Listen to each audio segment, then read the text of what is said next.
All right, what's up, fellas? We're back again with another show. This is the OGs of the DMV. We're here to talk about everything that's DMV related, and today is the Commanders show. Washington Commanders, our beloved football team. You gotta love it. You gotta be a fan, and it's hard to be a fan of the Commanders, especially when Dan Snyder was our owner. Big Dan. Big Dan. Big Dan. Big Dan. But listen, he's gone. So all you people out there, don't switch, don't split. It's either Washington or it's nothing. All Washington or it's all nothing. Don't come back to Commanders when we start winning Super Bowls around here. Look, they don't know what I'm talking about. I don't, man. They don't know. I'm saying if you're gonna be a fan, you got to be born into this. So you trying to say we can suffer with good people, right? That's what we're doing right now. We're going through hard times with good people, right? Whatever. Everybody hit that subscribe button. Hit that like button. We appreciate it, man. Today we got a special guest on. You might have seen him in the comments every now and then. He's going to be our future scout for our NBA or NFL. NBA's on mine. We was draft day. And then we just traded for, a bag of chips. But whatever. Commanders. He's going to be our commander scout when we do our NFL draft. I'm going to bring him on before I start fumbling over any more words. Mr. John Graves, what's going on, baby? Hey, what's good, fellas? What's up? What's up, Garage? Good life in the house. What's going on? Yeah, man. So what do you think about the new hires, man? What's going on with that? Man, I think that we got a lot. First of all, thanks for having me. I really like what you guys do. As I said the first time, you guys let me come on here. I think this is awesome what you guys do. I love the vibe. Y'all are like the Locks. You know how the Locks been together for a long time. You can see that vibe between them. You can tell y'all three old dudes known each other forever. Right. And the little inside jokes and stuff. So it's really cool to see the vibe. All right. As far as the hires go, I'm super excited about just the overall energy of the team. Okay. I can't say I'm excited about any of the hires, but I'm excited about the energy of the team. I'm not upset about any of the hires, but I'm like kind of in wait and see mode. Like most of us who've been through multiple decades of this stuff, you're like, all right, I'm tired of y'all telling me I need you to start showing me. And that's the situation, I mean, it looks wonderful. And they're very, if you could go to the Pro Bowl on social media, we be in the Pro Bowl every year. We be all pros. Off season, win the off season. I'm telling you, man, we knocking out the park. They've got like what's the thing, Commander's Log. A couple times, man, that just make you want to bust in the tear. I'm like, this is emotional, but then we lose. So I feel like this is an opportunity to finally, as Dan Quinn said, recalibrate and put us back where we need to be. And I actually like that he said recalibrate instead of rebuild. I know people say there's no difference, but there is. Oh, there is. I like that he said recalibrate, because unlike a lot of fans, I don't think our roster is just complete trash. I think we got a lot of pieces. I think the problem is that we had a lot of pieces who were starters who would be coming off the bench on other teams. So we need to address that. That's what I think is wrong. And then we had a problem with coaching. As far as Dan Quinn goes, you can't get mad at somebody that's been to the Super Bowl as many times as he has. He does have a Super Bowl ring. Okay? He's got a Super Bowl ring from the Seahawks. He's been there multiple times. He's a dude. Hey. And so I like that he's also, unlike Ron, he took time to figure out what he had done wrong before he got his next head coaching shot. He's been thinking about this, and so I think he's ready to go. So that's essentially him, and we can go back to him, as the conversation goes on. But Cliff Kingsbury, I think I wasn't like super excited, because first I was like, hold on now, you bringing this dude here. I remember, he had problems controlling Kyler, but he's not the disciplinarian in this situation. Dan Quinn is. So as long as Dan Quinn hold whoever the quarterback's feet is to the fire, we're going to be okay. And I want to address one thing that I keep hearing people say. It's like, well, if you get an offensive coordinator and you got a defensive head coach, your OC is going to leave because he's going to get a job offer the next year. Go ahead. Let me ask you before you go into that. Yeah. Kingsbury, some people are better at following than they are leading. You know, and some people are he's just a better coordinator than he is a head coach. There's too many different things you got to do as a head coach. And sometimes these young guys really need to concentrate on the thing that they love. And apparently this guy loves offensive coordinating. You know, he loves to draw plays and do that type of thing and then go home. You know, he's not a 2 a.m. kind of guy. He's a 9 to 5, and then, you know, he'll let you know tomorrow what's going on. So the only thing I have to worry about as far as Cliff Kingsbury is he's been around a lot of good quarterbacks in the college ranks and in the NFL, but and I guess this goes to him being a coordinator now, his actual record as a coach is subpar. So he's had all these good guys, but never actually. I mean, he had Patrick Holmes at Texas Tech, and they were damn near 500. So it's not like he has made talent better. We're just hoping that this guy can come in and draw up some plays better than what we had going on last year, and make your offense surrounding the players that you have, as opposed to making the players kind of run your offense. Well, so I agree. He's probably a better coordinator than he is a head coach. He's definitely a better coordinator than he is a head coach. And I would say he is most likely a better quarterbacks coach than he is an offensive coordinator, because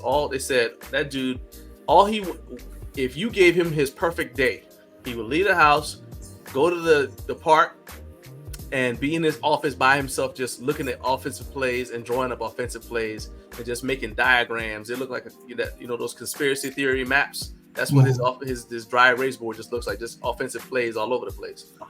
I think that he actually suffers from something that I think Eric Bieniemy suffers from. He's very good conceptually, but when it comes to actually managing people and motivating them to want to do the things that you've drawn up, I think that's where he suffers. He doesn't have that. Now, I got to call BS on Kyler, because Kyler, they said supposedly that the reason Kyler got upset with Cliff Kingsbury after knowing him in college is because he wanted to be coached hard and Cliff Kingsbury wasn't coaching him hard. I'm like, okay, hold up now. You're making millions of dollars and you decide to underperform because you ain't getting yelled at. I want you to just think about, everybody's like, yeah, he wanted to be coached hard. You know, the top performers want to be coached hard. I'm like, you got enough money to pay somebody to yell at you. If that's all you need, what are you talking about? If you already know, like, seriously, y'all play football. Don't you know when you come off the field, you just did something stupid? You know immediately. I gotta tell you, you just did something stupid. That's why you're coming off the field. Exactly. I just did something. Come closer. We gotta have that conversation. You know what I mean? Talk to you. You know what I mean? Yeah. Why are you gotta? In fact, that makes it worse. Like, he ain't yelling at me. You know what I mean? Cliff is that one of those. You just like, okay. So yeah, and I call BS on that, man. Yeah, and then they said that he didn't want to study. I don't know what's true and what's not true. You know, they throw a lot of stuff out there when you get those big contracts and why you don't get such and such. But if he wanted to be coached hard, I would expect he would want to study hard as well. You know, I'm literally a millionaire. I could pay somebody to make me study. Hey, man, don't listen to nothing. Look, so y'all know my channel is a fitness channel, right? Mm-hmm. My first job out of college was as a personal trainer. People paid me to make them do stuff they didn't want to do. That's true. That's your whole purpose. Literally. Explain to me. I don't even understand it. I made them eat stuff they didn't want to eat. So you're telling me that this dude's with greater resources couldn't find somebody to just make him do what he want to do? Okay. Yeah. Well, the fact of the matter is, I personally feel like Cliff Kingsbury has a connection to the number one pick. There's a possibility there's some movement can happen with the number one pick, that he may come back to DC. This young man, the number one pick, he's a DC legend. You know what I'm saying? I think he is. I'm not sure he's a legend. Yeah. He is. He's a high school legend. I don't know if y'all know about high school football in the DC area. Quarterbacking wasn't the best. We don't have a lot of great quarterbacks in the DC area.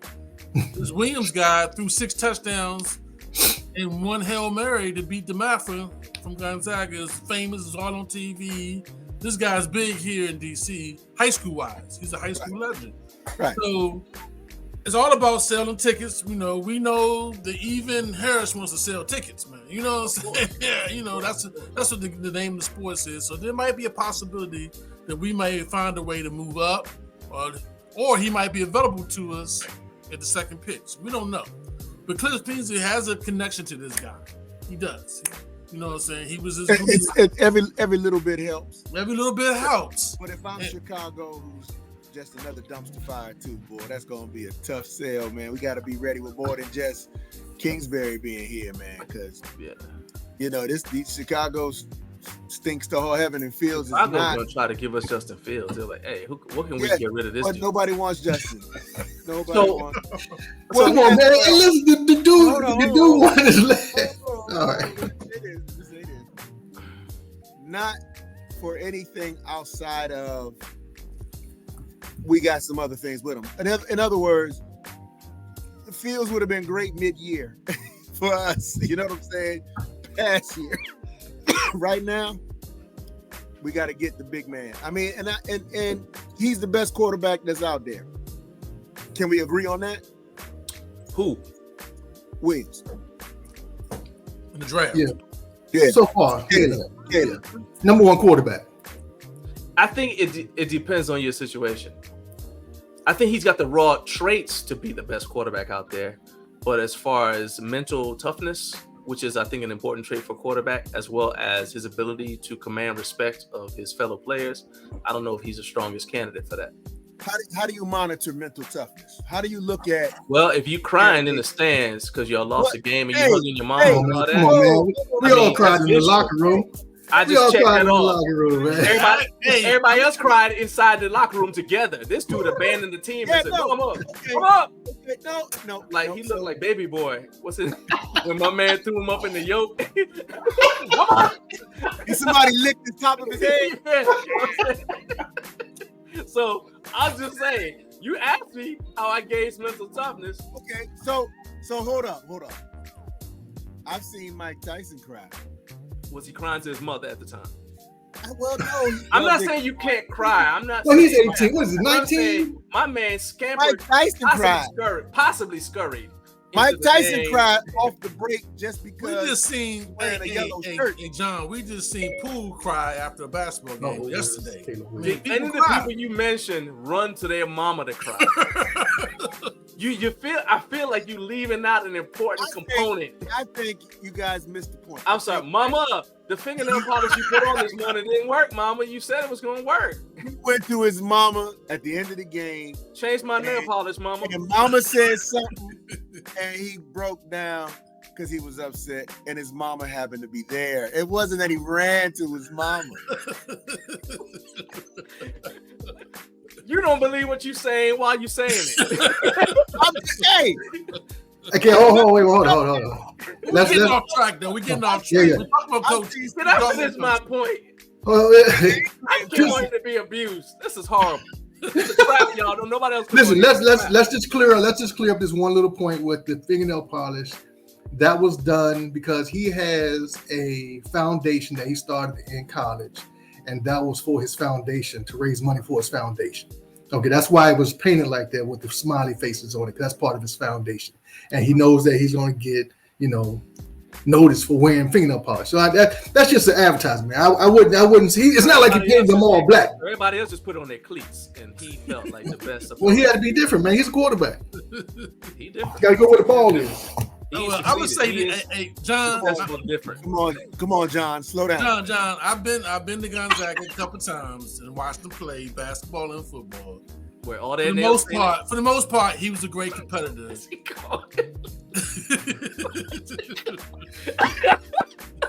I'm sorry. I apologize. Go ahead. He's the most competitive. Like I said, he's a high school legend in Missouri. He just face the fact now.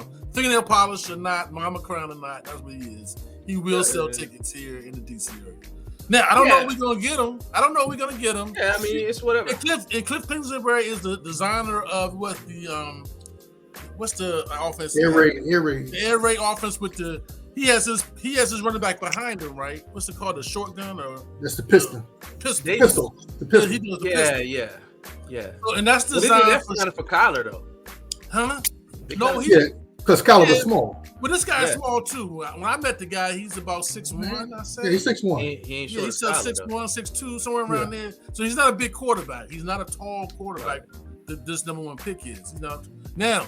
Yeah, but so is Jalen Hurts. Jalen Hurts is 6'1". Yes, Jalen Hurts 6'1" too. Yeah, I mean, that's true. It's not that small. as far as I can Kingsbury happened to say that when he watches this guy plays, it's an uncanny feeling in his mind that he reminds him of a Mahomes.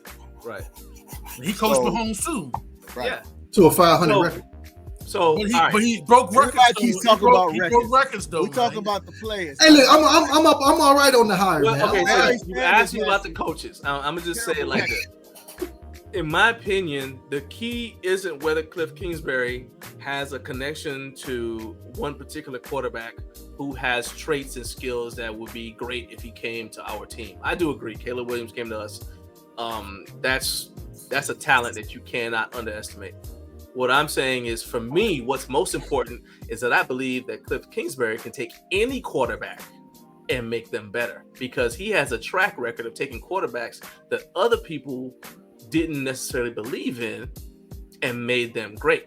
People wasn't checking for Patrick Mahomes when he came out because they said half the stuff he does you can't do in the league, all that off angle, all that weird stuff he's doing. I don't know about that. That's why he wasn't the number one overall pick.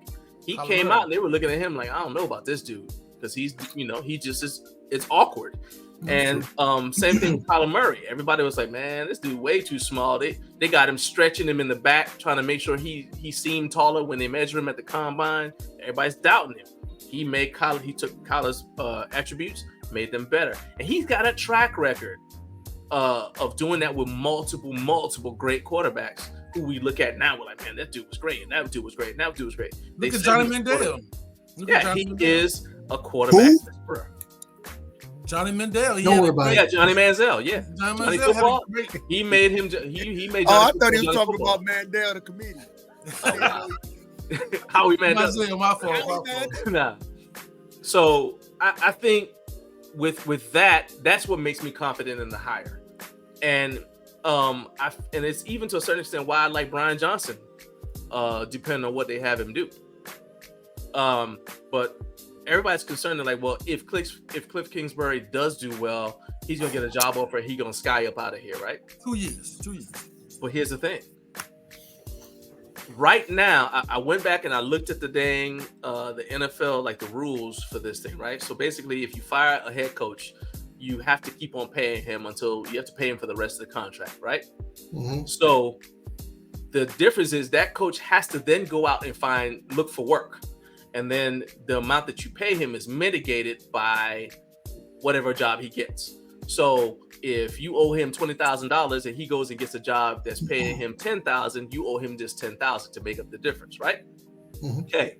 So he went and he got a job as whatever that basically looked like a made up position, to be honest with you, analyst. All right, at whatever, I forgot what the college was, but that's what he was doing last year, right? At USC, that's where he met Caleb Williams. That's correct. So he's doing that. So they were making up. So Arizona was making up the difference between his head coach salary and his salary as an analyst at USC. He comes to us. We're paying him offensive coordinator money, but he's still making head coaching money because Arizona's making up the difference. If he leaves to go be a head coach before 2027, he's taking on more responsibility for essentially the same money because he's making head coaching money today. So why would you go accept more work for the same amount of money? And when you could just stay where you are, especially if you know Dan Quinn, if it looks like it's going well, Dan Quinn is in a good situation, ride it out. 2027 is when I look for him to try to make his move if he wants to make a move. Yeah, I mean, it makes sense. 2 years, he would have to be here 2 years. It couldn't be a 1 year wonder because he's been a coach before and he has to prove that he can do more than just 1 year of a offensive coordinator job because of his record. Yeah, I mean, he's never won anywhere. So that's the other thing. So I think that is a great setup for him too, because Dan Quinn is going to do for him, hopefully, what he did for Kyle Shanahan, because Kyle Shanahan was hot garbage when he left Cleveland. Their offense was ranked like 27th in the league when Kyle Shanahan left Cleveland. Goes to Atlanta, and the next year they're in the Super Bowl with Dan Quinn, because Dan Quinn mentored him, brought him up. Right. That's You know true. what I'm saying? So I feel my hope is based on what I saw in the press conference that Dan Quinn is going to mentor this dude. So I see something in you, and I'm going to help you get what you need to get to that next level. And I'm hoping that he's like, hey, I recognize that this is a good situation for me. I'm going to stay here, absorb what I need to know, and then I'm be ready to go. And by that time, hopefully Brian Johnson is ready to step in. You know, because his problem is, again, he's also supposed to be a very good person for developing quarterbacks, but I think they made him OC too soon. But they didn't really have a choice because they lost Philadelphia lost their offensive coordinator. Right. What choice did they have? So I think he got the bright lights too fast.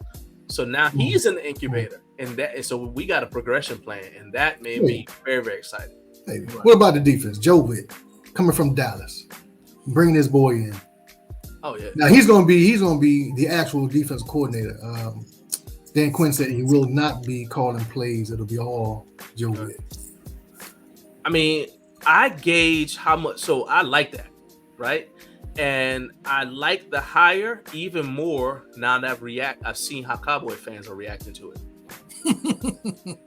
Because if they blocked Al Harris, if you take something from me that I don't particularly want, I'm gonna be unaffected. I was gonna throw that away anyway. You know what I mean? Right. But I remember years ago, me and my wife first got together. They came to repo the car, but I was trying to get rid of the car anyway. They came and got it. I said, "Yeah, well, we got to try to be strong in this moment." But in my head, I'm like, "God, take that thing out of here. That thing's a dang lemon." You know what I mean? Y'all can have it. Don't call me either. Forget my address. So Cowboy fans are upset. You see them even accusing Dan Quinn now of sandbagging not Super Bowl, but sandbagging the Green Bay game. Right. They said he sabotaged them on purpose because he was trying to get out of there. Right. When they get salty, I mean, they're irrational anyway. But when they get salty, yeah, I mean, I don't understand. I'm trying to figure out though how they gating or blocking the assistant coaches if it's a position higher than what they paid was doing before. I thought you had an opportunity if someone's offering you a higher position. Irrational. Remember the irrational. I got you. I mean, I don't see how the NFL's allowing it. If it's Me too. If it's legitimately, if I can get maybe a promotion, it's because they're like, well, we're gonna make him passing game coordinator, and they're like, come on, man, that's not really a promotion. That's probably in the contract. Yeah, probably contract. No, what do you call it? No competition clause or something like that. Can't go down. You know what I'm saying? Can't go to the NFC East, man. You just can't do that. Yeah, but I mean, Joe Witt did it. True that. They probably did it. So I mean, the thing is, we really wanted Al Harris, and Joe Witt taught Al Harris. Right. So that just tells me right there. And in fact, I've listened to a lot of different podcasts about the topic since we heard about the hires, and they said that basically the reason why a lot of people are excited about Al Harris because we saw him on the sidelines, but in actuality, Joe Witt was the one calling the stuff from the booth. Right. Mm-hmm. He's up in the booth, so that's why we didn't really see him. Joe Witt and Dan Quinn were often in the booth, so you see Al Harris on the sideline, so you think he's doing all the work, when actually Joe Witt and Dan Quinn are in the booth also putting in the work. So I feel like we got the best of both worlds. We got a very, very good setup. And it's a matter of how we take advantage of it in terms of how it plays out.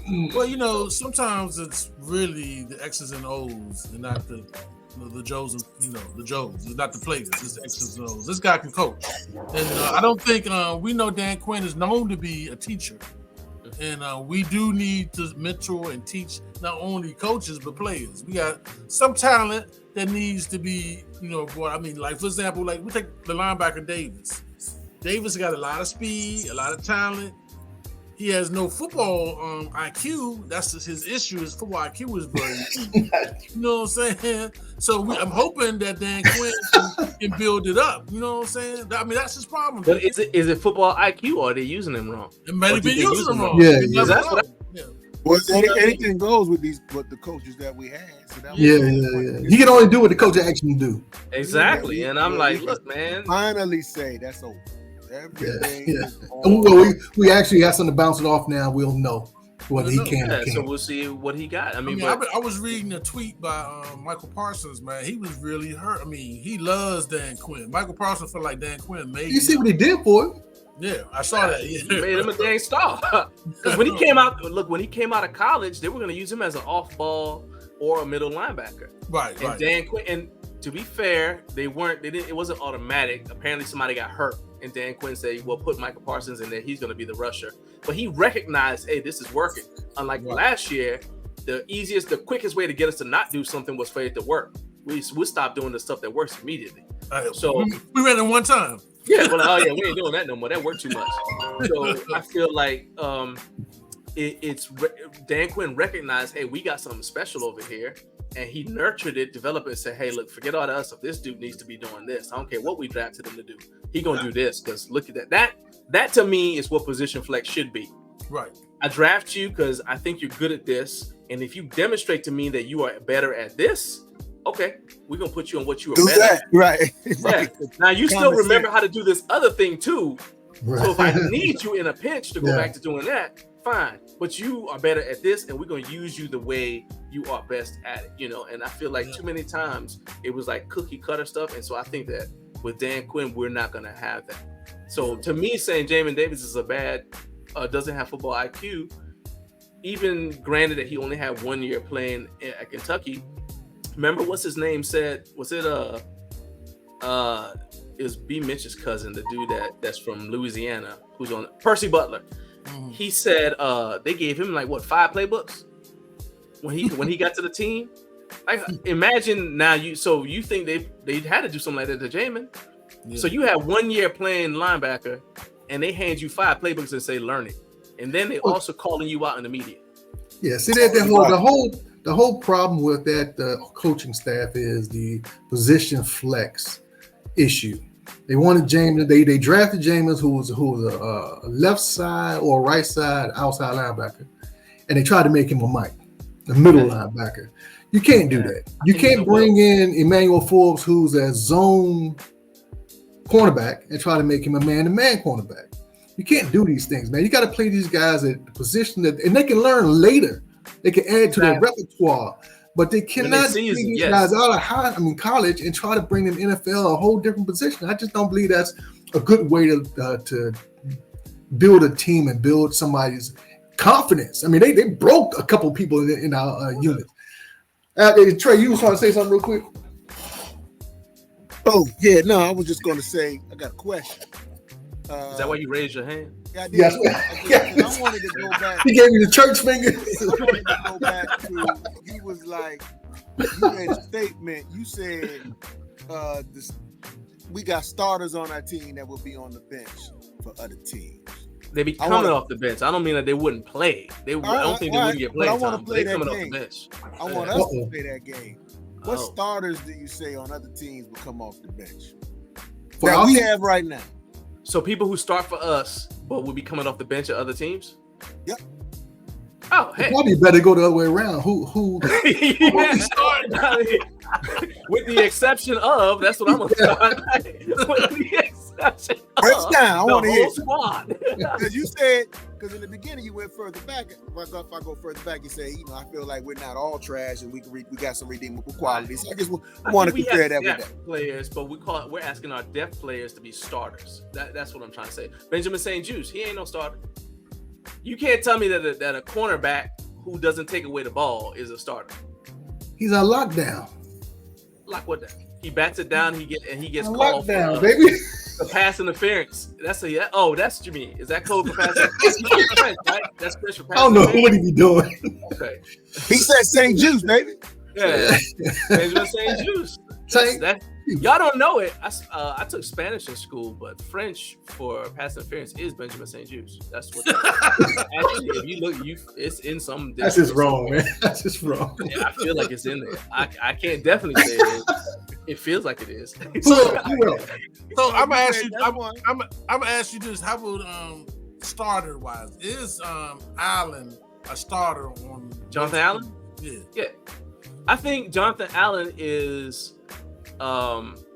He's the kind of player, like if his edge, so he tends to freelance a little bit, right? And if his edge sets the edge correctly, like if he had Nick Bosa, Jonathan Allen would be balling. He's already balling, but I'm saying like he would be producing more But the thing is, you can't have two loose cannons next to each other and no linebacker to make either one of them right. Right. So that I think is the problem there. So yes, I would say that. I think Deron Payne is definitely a starter. I don't care where he goes, he's a starter. I would have said Chase Young is, so Chase Young is an example of a player that we thought was a starter and isn't. I can prove it. What about our superstar, Terry? our 2 interception guy, Casey Toohill? I think Casey Toohill is superstar. Casey Toohill, come on, man. He's better when he comes off the bench, because when you see him he's like 6 man in basketball. Like you see him in limited minutes. He's a star. You give him too much exposure, a little bit too much time, then you start saying, "Oh, okay." All right, let's get you out of here, man. We appreciate you coming on. But got one question before you go. I know you got to get up in the morning. Question is, and this is for everybody. It's not for just. What would you rather have? The 3 scenarios. Okay. Oh, he hasn't done the quiz either. So anyway, there's 3 scenarios. You got 2 things you got to do here. You got to do this one first. Okay. 3 scenarios. What would you rather have? Since we brought up Justin Fields, right? On Chicago Bears. Mm-hmm. Would you trade your 2nd round pick? Wait till I'm finished. 2nd round pick for Justin Fields. 1st round pick at number 2 for Marvin Harrison, and still had the rest of your draft, or trade up what everybody's saying, your number 1 this year, your number 1 next year, and a number 2 this year for Caleb Williams, and then your rest of your draft, or like 6. I can't even remember the first. Jaden Daniels. Okay. No, Jaden Daniels and the rest of your draft. All right. So working backwards, you're saying would I just stay at number 2, pick Jaden Daniels? That's an option. Mm-hmm. That's and still an have option. the rest of your draft, right? Or would I trade for 2 Justin firsts Fields, and a second, trade 2 firsts and a second for Caleb Williams? For Caleb Williams. Yeah.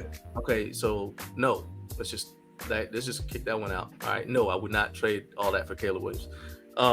Then you also said if and number 2, pick Marvin Harrison, and then your 2nd pick, trade that for Justin Fields, and still have the rest of your draft.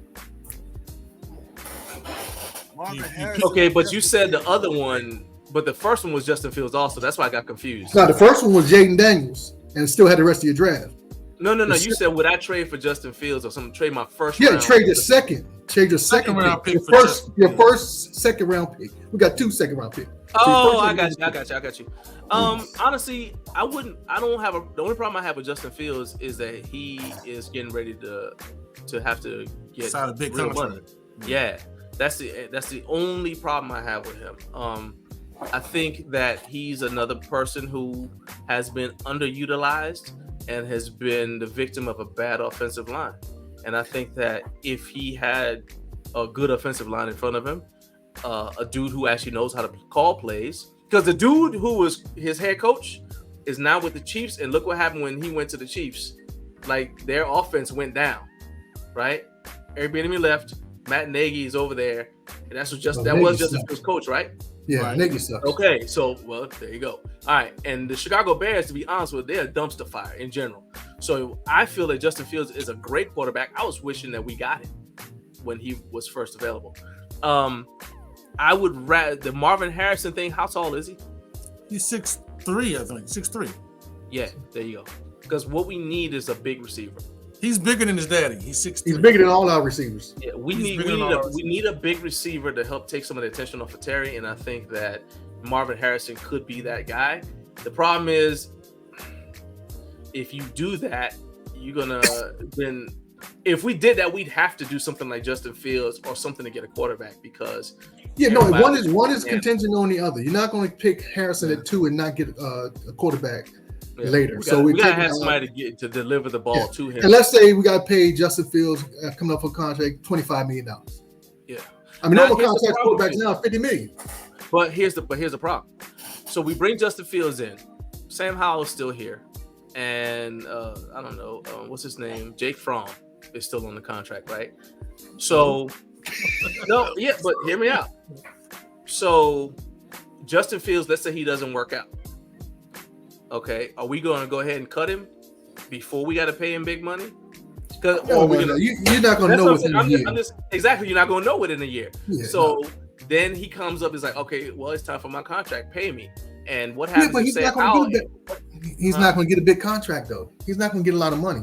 From what all we would do is franchise him. That's all we would do for franchise for you. All I'm saying is, if you bring the only problem with bringing Justin Fields in is if you bring him in and then you get stuck with him and you get stuck with a contract that's more than you want, and we end up in a situation like San Francisco did where Brock Purdy ended up being their guy.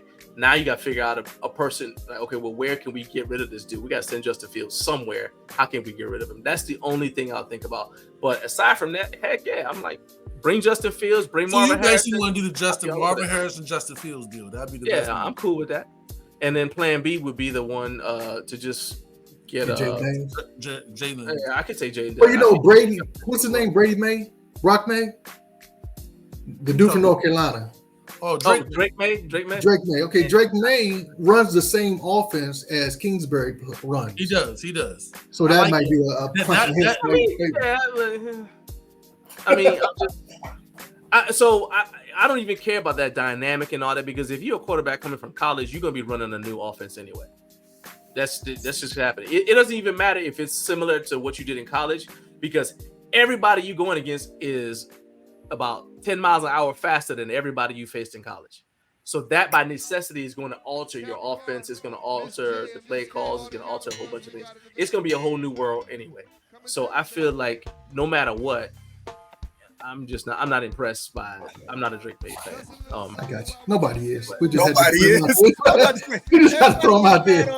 I'm gonna say he got the least exciting. He got a soap opera name, man. I mean, like, okay, I'm gonna put it out there. I am not opposed to Drake May, me personally. I've said it many times. I'm not opposed to Drake May.